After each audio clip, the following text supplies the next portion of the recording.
ज्येष्ठ मास के कृष्ण पक्ष की एकादशी को अपरा एकादशी कहा जाता है। अपरा एकादशी अपार धन देने वाली, अपार पुण्यों को देने वाली और समस्त प्रकार के पापों का नाश करने वाली है। अपरा एकादशी के व्रत के प्रभाव से ब्रह्म हत्या, प्रेत योनि पर स्त्री गमन, दूसरों की निंदा करने वाले, असत्य भाषण करने वाले, झूठा शास्त्र बनाने वाले, झूठा वेद पढ़ने वाले, झूठा वैद्य बन के दूसरों को ठगने वाले आदि से जो उत्पन्न पाप होते हैं, उन सभी पापों का यह अपरा एकादशी उन सभी पापों का नाश कर देती है। गुरु से शिक्षा अर्जित करने के पश्चात अगर शिष्य गुरु की निंदा करता है तो वह नरक का भागी बनता है। ऐसे लोग भी अगर अपरा एकादशी का व्रत करते हैं तो उनके लिए स्वर्ग के द्वार खुल जाते हैं। जय श्री कृष्ण दोस्तों, हर हर महादेव। मैं पूनम पांडे आप सभी लोगों का शक्ति कुंज चैनल पे बहुत बहुत स्वागत करती हूँ। आज के इस वीडियो में हम लोग 2024 के ज्येष्ठ मास के कृष्ण पक्ष की अपरा एकादशी के बारे में जानेंगे कि यह कब मनाई जा रही है और इससे संबंधित संपूर्ण जानकारी आपको इस वीडियो में प्राप्त होगी। तो यह वीडियो आप सभी के लिए बहुत ही महत्वपूर्ण है, इसलिए बिना स्किप के पूरी वीडियो देखिएगा। तो चलिए आगे का वीडियो प्रारंभ करते हैं। अपरा एकादशी पाप रूपी जो वृक्ष होते हैं उन सभी को काटने के लिए कुल्हाड़ी का काम करता है। कार्तिक मास में स्नान करने से, तीनों पुष्करों में स्नान करने से, गंगा जी के तट पे पितरों का पिंड दान करने से जिस पुण्य की प्राप्ति होती है वही सारा पुण्य अपरा एकादशी का व्रत करने से प्राप्त होता है। बृहस्पतिवार के दिन गोमती नदी में स्नान करने से, सूर्य ग्रहण के दिन और चंद्र ग्रहण के दिन कुरुक्षेत्र में स्नान करने से, कुंभ में बद्रिकाश्रम और केदारनाथ में वास करने से जिस पुण्य की प्राप्ति होती है वो सारे पुण्य अपरा एकादशी का व्रत करने से प्राप्त होता है। अपरा एकादशी बहुत ही उत्तम व्रत है, इसलिए हर व्यक्ति को प्रयत्न करके अपरा एकादशी का व्रत अवश्य करना चाहिए। 2024 में ज्येष्ठ मास के कृष्ण पक्ष की एकादशी तिथि का प्रारंभ 2 जून दिन रविवार की सुबह में 5:04 से हो रहा है और एकादशी तिथि का समापन 2 जून दिन रविवार की देर रात्रि में 2:41 पे हो रहा है और वहां से द्वादशी तिथि प्रारंभ हो जा रही है। और ये द्वादशी तिथि हमें 3 जून दिन सोमवार को पूरे दिन प्राप्त हो रही है और 3 जून दिन सोमवार की रात्रि में 12:18 तक हमें द्वादशी तिथि प्राप्त हो रही है। उसके पश्चात त्रयोदशी तिथि प्रारंभ हो जा रही है। तो 2024 में जो अपरा एकादशी है वो 2 दिन की मनाई जा रही है, 2 जून दिन रविवार की और 3 जून दिन सोमवार की। 2 जून दिन रविवार की जो एकादशी है वो स्मार्तों की एकादशी है और 3 जून दिन सोमवार की जो एकादशी है वो वैष्णवों की एकादशी है।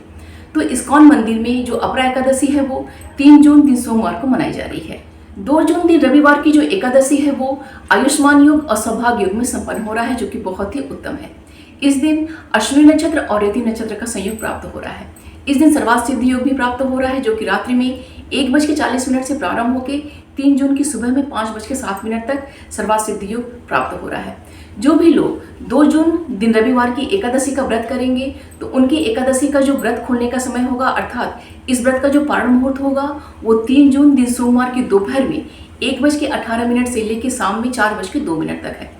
अर्थात कहने का यहाँ पे तात्पर्य है कि जो भी लोग 2 जून दिन रविवार की एकादशी का व्रत करेंगे वो 2 जून को पूरे दिन व्रत करेंगे, पूरी रात्रि व्रत करेंगे और 3 जून की दोपहर में 1:18 तक वह इस अपरा एकादशी का व्रत करेंगे। उसके पश्चात ही वो अपना एकादशी का व्रत का पारण करेंगे। 3 जून दिन सोमवार की जो एकादशी है वो सौभाग्य योग और शोभन योग में संपन्न हो रहा है, जो कि बहुत ही उत्तम है। यह जो एकादशी है वो अश्विनी नक्षत्र और भरणी नक्षत्र में संपन्न हो रहा है।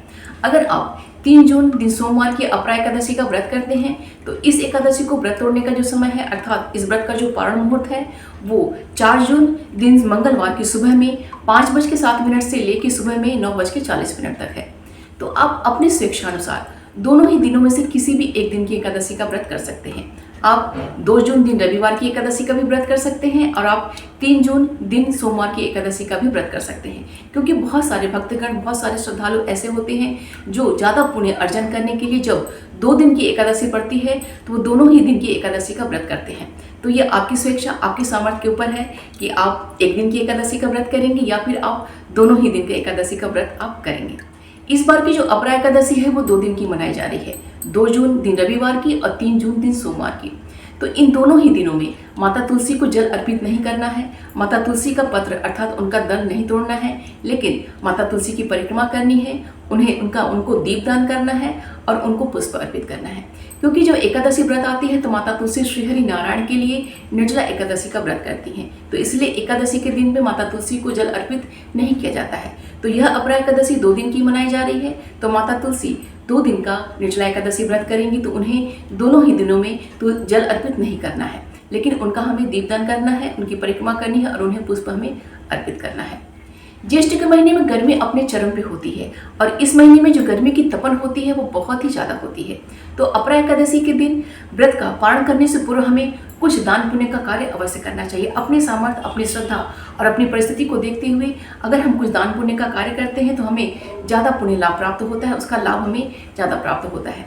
तो इस दिन जो एकादशी का जो व्रत है उसका पारण करने से पूर्व हमें जल का दान करना चाहिए, मीठे शरबत का हमें दान करना चाहिए, जो मटका है, सुराही है, इन सभी का भी हमें दान करना चाहिए, सत्तू का दान करना चाहिए, दही का दान करना चाहिए, मिश्री, सौंफ, गुड़, इन सभी का दान करना चाहिए, छाता, जूता, चप्पल, इन सभी का दान करना चाहिए, सूती कपड़ों का हमें दान करना चाहिए, जो मीठे रसीले फल होते हैं उनका दान करना चाहिए और अपनी सामर्थ्य अनुसार कुछ अन्न का भी दान करना चाहिए, जितना भी आपसे संभव हो सके। ऐसा नहीं कि सब कुछ आपको दान करना है, जितना भी आपको सामर्थ्य है उसके अनुसार आपको कुछ न कुछ जो है दान पुण्य का अवश्य कार्य करना चाहिए, जिससे जो अपरा एकादशी का जो पुण्य है, जो उसका लाभ हमें ज़्यादा प्राप्त होता है।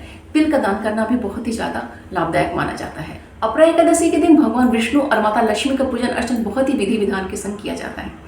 जब अपरा एकादशी का व्रत आपका पूर्ण हो जाए और आपको व्रत का पारण करना है तो पारण के समय सबसे पहले तुलसी मिश्रित जल का हमें सेवन करना चाहिए, वो हमें ग्रहण करना चाहिए। उसके पश्चात ही ताज़ा सात्विक जो है भोजन हमें ग्रहण करना चाहिए और उस भोजन में चावल का हमें अवश्य प्रयोग करना चाहिए, क्योंकि एकादशी व्रत के दिन हम चावल का परित्याग करते हैं और जब एकादशी व्रत का हम पारण करते हैं अर्थात इस व्रत को जो हम तोड़ते हैं तो हमें चावल अवश्य ग्रहण करना चाहिए। ये बहुत ही ज़्यादा शुभ कार्य और बहुत ही ज़्यादा लाभकारी माना जाता है।